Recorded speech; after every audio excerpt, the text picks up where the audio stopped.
Chairperson, the ACDP fully appreciates that the negotiating and signing of international agreements is the responsibility of the national executive.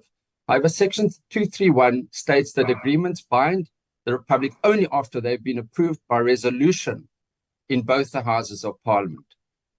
What the ACDP is concerned about is the time it takes for Parliament to consider and approve these international agreements. And we've also never seen Parliament amend any such agreements. Surely Parliament is not just a rubber stamp. Because of this inordinate delay, we also submit that Parliament also has an oversight function, particularly when we come to far-reaching international agreements such as we are discussing today, and amendments to those agreements where there is a question about whether Parliament has any say about them at all. Countries across the world have been asking questions about how governments handled the COVID-19 pandemic and what role did big pharmaceuticals play in influencing governments and the role of the WHO. Now, we as parliamentarians know our government was bullied into signing COVID-19 contracts with big pharma, paid billions of rands on highly unfavorable terms, and that the manufacturers in those contracts acknowledge that the long-term effects of those drugs are unknown. That is what they said. We now know that there's significant numbers of vaccine injuries and even some deaths, despite assurances that the vaccines are safe. We also now know that the World Health Organization, apart from spectacular failures of nuclear, tobacco, and manufactured H1N1 scare, is riddled with conflicts of interest from funding by big pharma, billionaires and influential member states, mismanagement, corruption, and even allegations of racism. We now know there are many questions about how the WHO handled the COVID-19 pandemic and its origins. So why are these two agreements so important and of such concern? Both of these agreements are, in our view, very concerning as they designed to transfer binding decision-making powers to the World Health Organization. And while the aim of improving how the world prevents and better prepares for disease is laudable, what is being proposed appears to be nothing less than a power grab by the WHO. Now, the pandemic treaty must be tabled before Parliament. We accept that. But of greater concern are the amendments to the international health regulations being negotiated at present, and which we believe Parliament has no say over at this stage. And we're grateful as the ACDP that the 47-nation African bloc led by Botswana pushed back against the US moves to amend these regulations.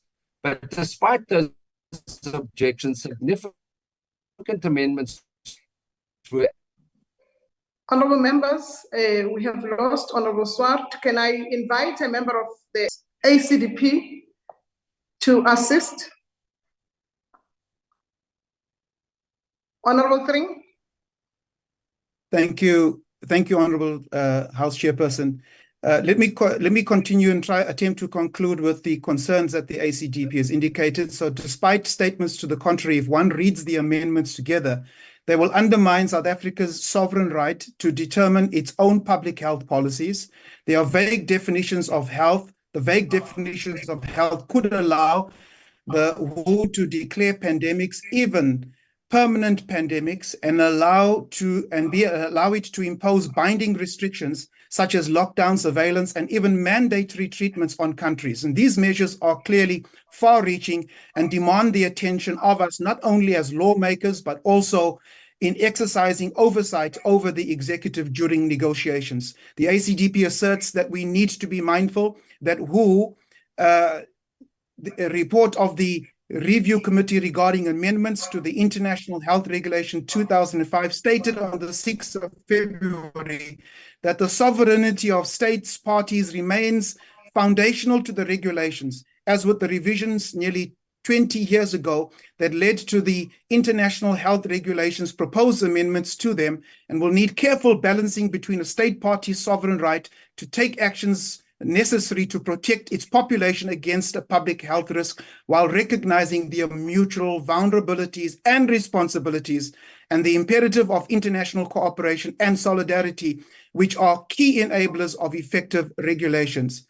A South African petition raising awareness gained the support of more than 12,000 people, but has been largely ignored. And so we are concerned as the ACDP that the proposed amendments significantly change what was previously the recommendations to binding requirements through 3 recommendations. Your time has expired. The ACDP calls on all not to support these recommendations and the pandemic treaty. I thank you.